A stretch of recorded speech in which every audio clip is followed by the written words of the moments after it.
چې د هغو رتبه ډېره لوړه ده.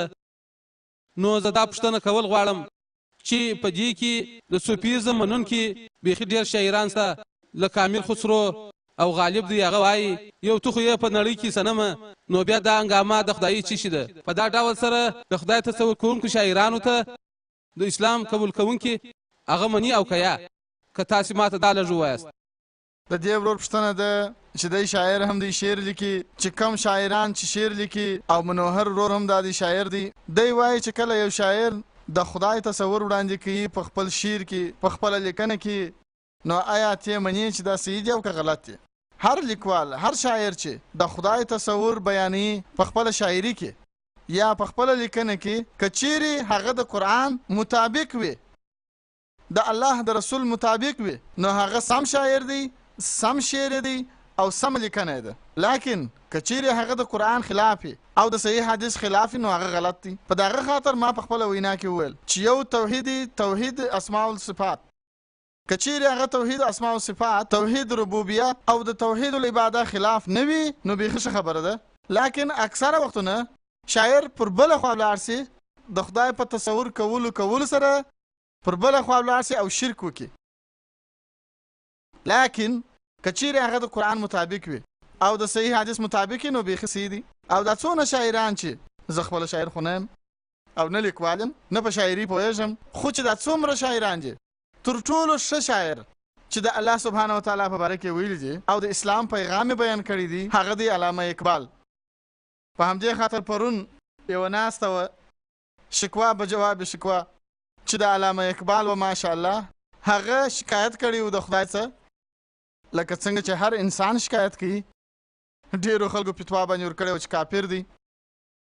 د هغه وروسته بیا هغه جواب څه ورکړی دي، جواب یې دومره ښایسته و ماشاءالله چې الله د ده په کلام کې اغیزې ښې دي ماشاءالله. لیکن چې کم لیکوال او کم شاعر چې هره شاعري کوي یا لیکنه کوي، که د قرآن او صحیح حدیثو مطابق وي، نو هغه صحیح ده. که چیرې خلاف وي، که د هر مذهب هم وي، نو هغه غلط دی. هیله لرم سم جواب مې درکړي.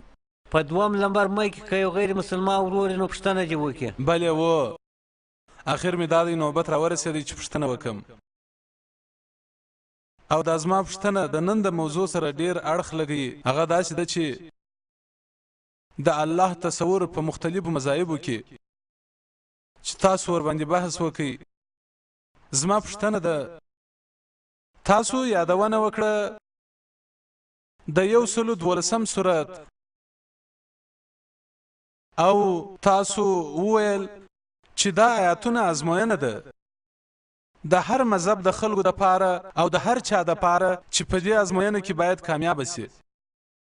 نو په دې صورت کې په دا 112 صورت کې په لومړي آیات کې وایي چې قل هو الله احد.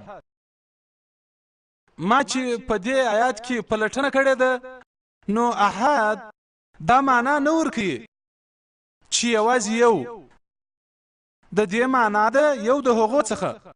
په دې خاطر چې همدغه توری د قرآن په مختلفو آیاتونو کې راغلی دی چې وایي یو د هغو څخه، نه یوازې یو. د بیلګې په ډول سورت بقره 2 سورت په 114 آیات کې هغه وایي یا هر یو له هغو څخه احدین. په 2 سورت په سورت بقره کې په 215 آیات کې په هغه کې وایي یو له دوی څخه احدین، یو له پیغمبرانو څخه. دا د عربي توري احدین څخه ترجمه سوي وه. نو زما پوښتنه دا ده چې دا غلط ژباړل سوی دی. او دوهمه پوښتنه مې ده، وروره یوه پوښتنه چې بس ځکه چې وخت نه لرو، هیله کوم نوم دې راته ووایه. پیټر ورور ماشاءالله دې ښه پوښتنه وکړه، او زه خوشحاله یم چې ته قرآن لولې. زه هیڅ نیوکه نه لرم چې تا په قرآن کې دا غلطۍ راایستلې دي. زه ستا سره هیڅ ستونزه نه لرم چې ته قرآن ووایې، نو به درته معلومه سي چې قرآن څومره پاک کتاب دی.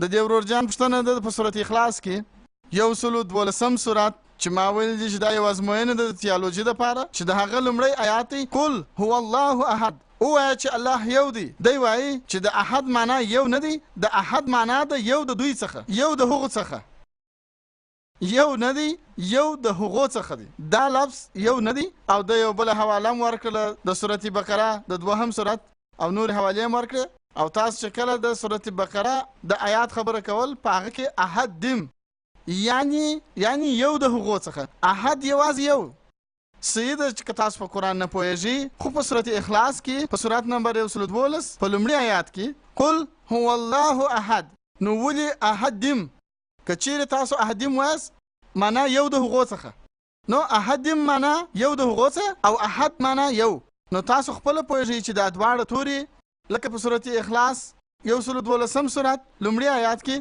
قل هو الله احد او چې الله یو دی چې الله سبحانه وتعالى یو دی او په احد دم کې یو د هغو څخه په دواړو لفظونو کې فرق شته په سورت بقره کې اضافي دی په دغه خاطر معنا ده چې یو د هغو څخه هغه دی یو د هغو څخه د احد معنا یوازې یو او بل شی نشته که تاسو په عربي هم نه پوهیږئ خو په دې به حتما پوهیږئ چې دواړه لفظونه کټ مټ یو شی نه دي دغه لومړۍ برخه احد معنا یو او د دې معنا ده یوازې یو خدای هیله لرم سم جواب مې درکړی که په دریم لمبر مای کې که یو خور کوي پوښتنه دې وکړي السلام علیکم زما نوم ارشیا انصاري دی پخوا زما نوم پریتی سیټي و زه د پنجابي کورنۍ سره اړیکه لرم زه اوس اکثره د خپلو ملګرو او دوستانو سره دعوا کوم خو کله چې دی د وشنو دیوي او شیرو ولې ماته خبره وکړي نو زه بیا جواب سم هیله لرم چې زما دا مشکل را حل کړي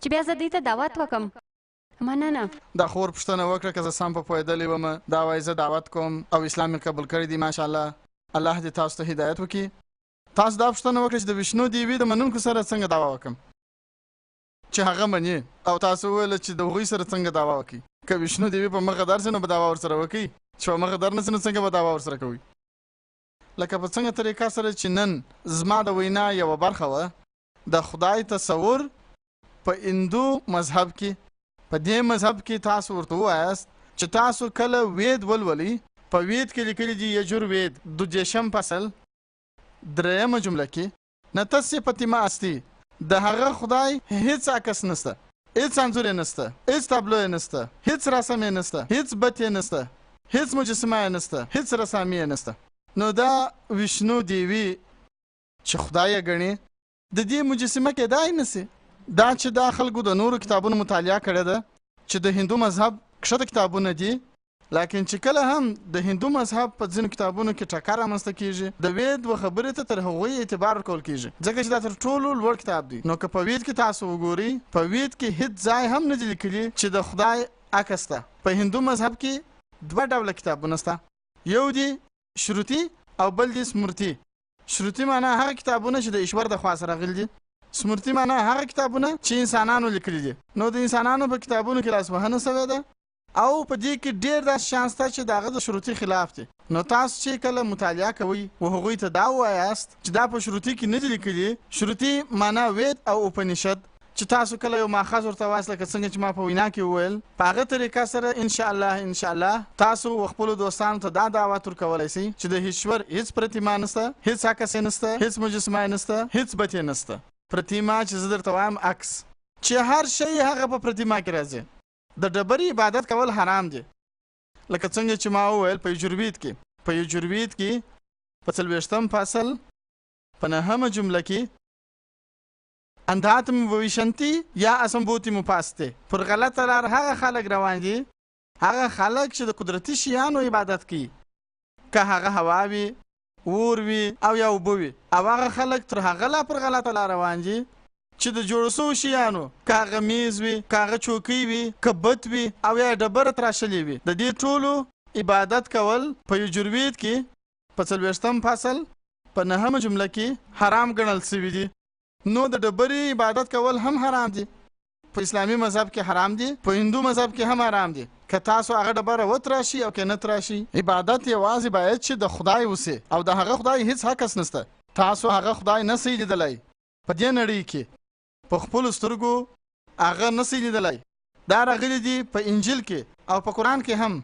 د هندوانو په کتابونو کې که چیرې تاسو د خدای برابري د هر شي سره کوئ په دې دنیا کې که هغه د اسمان شیان وي او یا د مځکې شیان وي نو هغه بیخي خدای دی لا هم نه هیله لرم سم جواب یې درکړی په لومړي لمبر مایک که یو غیر مسلمان هغه دې پوښتنه وکړي سلام علیکم ډاکټر ذکیر صاحب زما نوم سچن رای دی د همدر پردیش ما لوړې زده کړې کړي دي. الحمدلله الله هدایت راته وکړي. ما اسلام قبول کړی دی مګر زما مور و پلار یې نه راسره مني. الحمدلله زما نیکه راسره منلې ده په دې خاطر چې هغه پر یو خدای باندې باور لري. خدای دا راته وایي شیطان خو اول راغلی دی مګر زه پوهېږم چې شیطان هم الله پاک پیدا کړی دی. نور نومونه د شیطان په قرآن او په ادا کې سته که یا په ودا او په قرآن کې د شیطان نور نومونه څه شي دي؟ او ده دا پوښتنه هم کړې ده چې آخر زمان داخل سوی دی که یا؟ نو د آخر زمان د آخر عمر آخر وخت به څه وخت وي؟ زه ډېر هندوان پېژنم چې هغه په سایي بابا او بګوان او رام پسې دي او په کرشنا. زه پوهېږم چې خدای یو دی مګر آیا په 1,40,000 پیغمبرانو کې د هندوانو دا مشران هم شامل دي چې دغه 1,40,000 پیغمبران دي؟ اشري راما سایي بابا په دغو کې هم پیغمبر سته که یا؟ او بله پوښتنه مې ده ډېر خلک د راتلونکي نفر دپاره منتظر دي. دا راتلونکي نفر به څوک وي؟ که تاسو معلومات راکړئ د دې نفر په باره کې. دې ورور پوښتنه وکړه. الحمدلله دی په اسلام مشرفه سوی دی. خدای دې جزای خیر ورکړي او د ده مبارزه دې الله قبوله کړي. د ده دا پوښتنه ده چې دا شیطان چې دی چې هغه د اسلام څخه بغیر په هندو مذهب کې هم سته او نوم یې چش دی.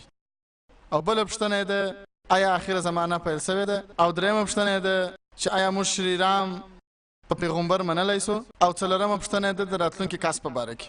لومړۍ پوښتنه چې د شیطان څه نوم دی؟ دا د شیطانانو باچا چې دی د هغه نوم په قرآن مجید کې ابلیس دی. لیکن په قرآن مجید کې فرمایلی دی په سورت الناس کې چې هغه خلک چې په زړونو کې وسوسې اچي ستاسو په زړه کې او بیا استکیږي هغه د انسانانو څخه هم دي او د پیرانانو څخه هم دي. شیطان د قرآن مجید مطابق په انسانانو کې هم شیطانان سته او په پیریانو کې هم سته. انسان او شیطان ته دواړو الله خپله خوښ ورکړې ده. که موږ غواړو نو د الله خبره به ومنو، که ونه غواړو نو نه به منو. هغه خلک چې الله خپله خوښ ورکړې ده چې د الله سبحانه وتعالی خبره مني د هغو درجه تر فرشتو لوړېږي. او دا چې د الله جل جلاله پر خلاف کار کوي هغه ته وایي شیطان. نو شیطانان په انسانانو کې هم سته او په پیرانانو کې هم. او د دې ذکر د نورو مذهبونو په کتابونو کې هم سته. شیطان ډیول په انګریزي کې ډیول ورته وایي. په انجیل کې د ډیول په نوم یاد شوی دی. په همدا طریقه سره د نورو مذهبونو په کتابو کې هم راغلی دی شیطان. او د پارسي مذهب په کتاب کې دی هرمان. نو په هر مذهب کې دا د بدی شی دی.